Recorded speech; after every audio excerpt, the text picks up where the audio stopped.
For preparation to enter the Maj, we had to call different interlocutors. It was very difficult to have a clear idea who was the main interlocutor and who was the one actually in charge of granting us access to the Maj. C'est une situation de guerre hein, avec des dangers, donc on doit avant tout bien comprendre ce qui se passe, de comprendre si on a tous les éléments en main, est-ce qu'on peut vraiment aller, est-ce que c'est le bon moment. Absolutely nothing can be planned. Hope is the key word. You hope you can get to the checkpoint, you hope you can get past the checkpoint. The only thing you can do is hope. You can make all the precautions, you know, the guarantees, the calling various people to make sure we get past particular checkpoints, but you just never know. J'étais impressionné par voir la motivation de l'équipe. Il n'y avait qu'un but, c'était il y a des gens qui sont blessés, il y a des gens qui vont mourir, donc il faut qu'on y aille. Moi je suis arrivé avec l'avion, ils m'attendaient au bas de l'avion, j'ai même pas eu le temps de dire à peine bonjour, qu'ils m'ont dit on a rendez-vous tout de suite avec les autorités et on y va. The parties did not even agree on allowing us to enter. We had to negotiate at the checkpoint. I had to make different calls to all my contacts on both sides to grant us a ceasefire. When we come to the checkpoint, you have armed men stopping us, and they started to search through the cars. They opened up all the boxes of the medication, searched them thoroughly.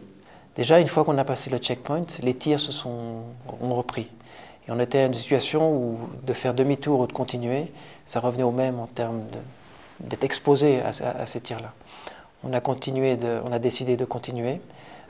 Voiture trace dans trace parce qu'on ne savait pas si ces routes étaient minées. Les combats sont juste là, les combattants étaient l'un à côté de l'autre.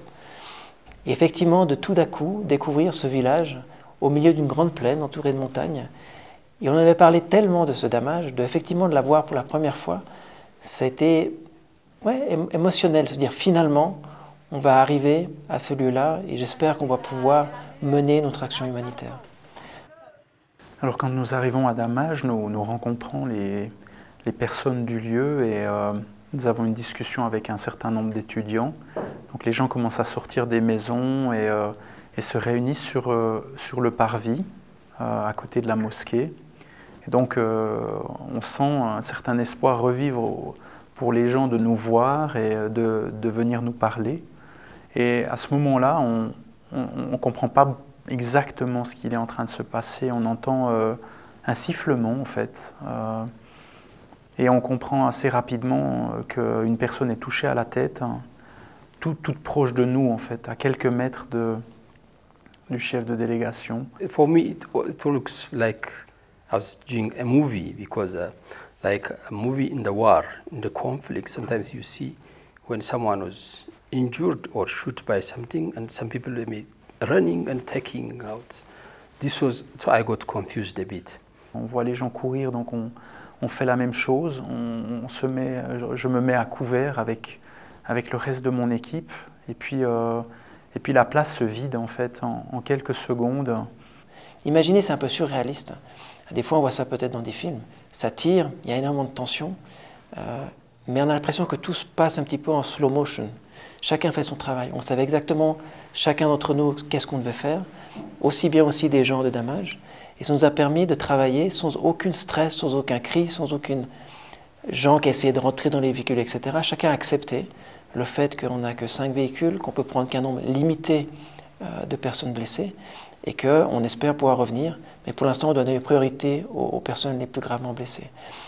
Et le plus difficile aussi, c'est que ces personnes étaient tellement gravement blessées qu'on avait donné un chiffre de 25, 5 par véhicule. Et imaginez, ce n'est pas des ambulances, c'est des véhicules, on mettait les gens par terre ou au siège avant.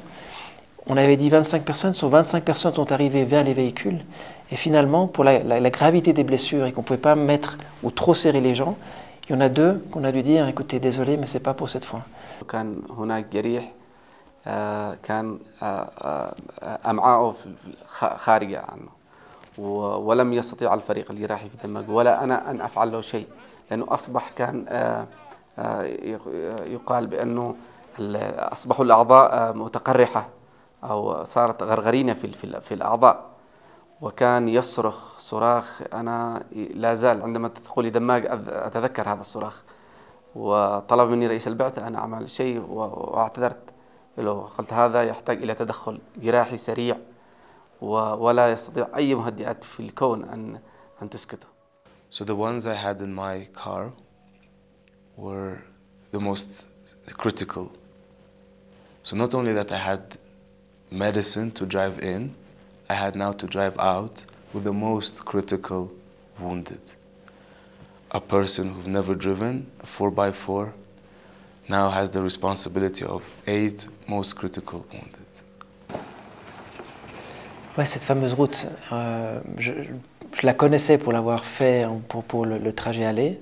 Je savais le nombre de bosses. Je savais aussi qu'après 3 ou 4 kilomètres, il y avait un endroit qui était extrêmement, avec des cailloux extrêmement partout. Et je savais que ça allait être extrêmement bosselé, en plus c'était en montée. Et que chaque petit caillou allait être une douleur supplémentaire pour ces gens. Et ça a été un sujet de stress, d'essayer de conduire de la manière la plus douce possible pour pouvoir évacuer ces gens. Et effectivement, quand j'y repense après coup, je crois que le stress principal de toute cette mission, ça a été ces 8 kilomètres. While I was driving, in the meantime, they were feeling pain. So that was really difficult to handle during that time. And some of them were jumping from the car and touching my back, sometimes trying to hug me because of their pain. Et c'était extrêmement, extrêmement dur. Et un des souvenirs qui me marque toujours aujourd'hui, c'est ces souvenirs-là. Même quand maintenant je conduis et qu'il y a des bosses, chaque fois ça me rappelle cette situation de tout faire pour essayer d'éviter les bosses, pour essayer d'éviter que ces gens-là souffrent encore plus dans leur chair, ce qu'ils avaient déjà souffert pendant un certain nombre de jours, et de ne pas être le responsable de ça. In my car, we found that there was a man who was injured, but his son was standing with him. He was standing up in the back of the Land Cruiser. And I thought, gosh, no, we can't bring him because we need the space for people who are injured, and there were many people. So I asked my colleague, who was an Arabic speaker, better than me, and we explained to the father that we couldn't take the son. So the son left the car, but a while later I could see him, the young guy, he was probably only 3 or something, and he was outside and he looked very upset. He had this demeanor that he wasn't crying, but you could see he was very upset, and he was standing right outside where the father was. So I went over to him and I put my arm around him and asked him was he okay, and in as good Arabic as I could muster, just explained to him why we couldn't take him and why and that we were taking his father to somewhere where he could be looked after, and we would look after him and he would see him soon, inshallah. But this guy, I had him in my head because I knew he was suffering. And then I could hear the captain of the helicopter saying, no more. And I knew that I had one more. So I went back and I looked at him and I told him, please endure this pain. It will just last for a few seconds, but I will make sure that you will be at the helicopter. So he looked at me and he said, I trust you.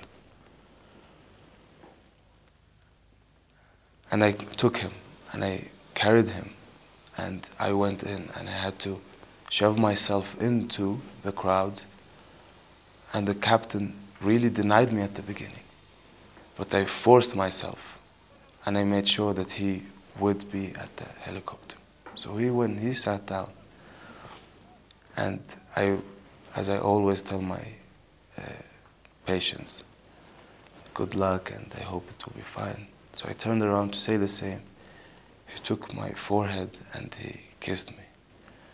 Et puis on a aussi fait effectivement cette rencontre assez incroyable d'un vieux monsieur qui arrivait dans une voiture et qui tout de suite est venu s'adresser à moi, ce que j'ai pas trop l'habitude ici, parce que ne parlant pas bien arabe, comprenant difficilement, d'habitude les gens parlent plutôt avec les personnes qui le parlent. Et il est tout de suite venu s'adresser à moi en français, en me disant qu'il était venu du Maroc directement, qu'il avait sa fille qui se trouvait à Damaj, que son mari avait été tué dans les combats, et qu'il avait 2 petits-enfants qu'il avait d'ailleurs jamais vu, qui se trouvait à Damaj, que sa fille était en plus enceinte, et qu'il était venu là pour aller chercher sa fille, pour la sortir de cette situation-là. Et il est venu me demander s'il pouvait nous accompagner dans la mission, pour venir justement chercher sa fille et la ramener à la maison.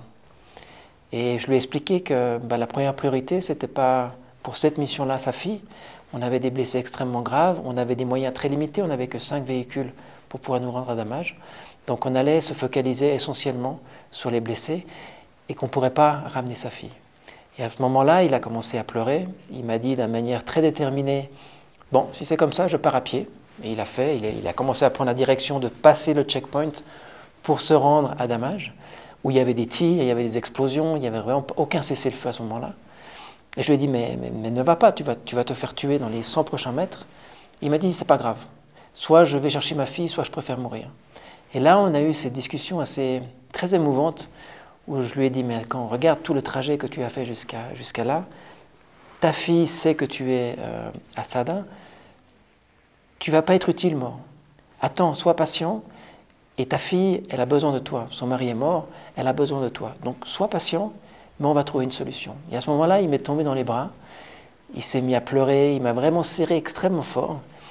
Et à un moment, il m'a montré un caillou qui était là, il m'a dit, écoute Cédric, je vais m'asseoir là sous ce caillou, tu vas aller chercher les blessés, vous allez revenir, et je t'attendrai jusqu'à ce que tu reviennes avec ma fille. Il y avait des tirs, il y avait beaucoup de tensions, et ce petit bonhomme-là, qui parlait même pas arabe, qui avait fait tout ce trajet depuis ces montagnes berbères, du Maroc jusqu'à Sada, juste avec cette force, parce que c'est sa famille, parce que sa fille est en danger, de venir la chercher. C'était extrêmement émouvant. Sortir la fille et permettre que ce vieux monsieur du Maroc rencontre à nouveau sa fille, c'était quelque chose de très émotionnel. Je suis papa, je me rends compte ce que ça signifie. J'avais vu ce monsieur et toute sa force de vouloir aller chercher sa fille, de vouloir rencontrer ses petits-enfants, de comment il avait lutté. J'ai trouvé très beau aussi de l'ensemble des partis qui se battaient, qui ont voulu trouver une solution pour ce monsieur et qui ont fait en sorte que sa fille puisse sortir le plus rapidement possible. Et ils se sont rencontrés au checkpoint.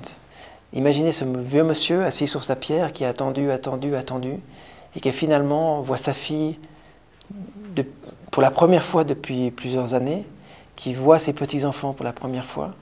C'était extrêmement émouvant, avec toute la retenue aussi que tout le monde a gardée.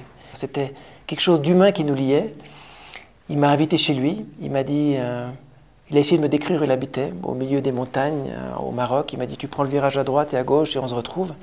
Et c'était tellement fort humainement que c'est ce qui, même si des fois on a des doutes sur le travail, même si des fois c'est dur, c'est ce qui fait qu'on retrouve plein d'énergie et qu'on est super fiers d'avoir ce travail. Parce que on retrouve l'humain qu'on a chacun d'entre nous d'une manière ou d'une autre, qu'on partage. Et c'est une émotion qui a été extrêmement forte en tout cas.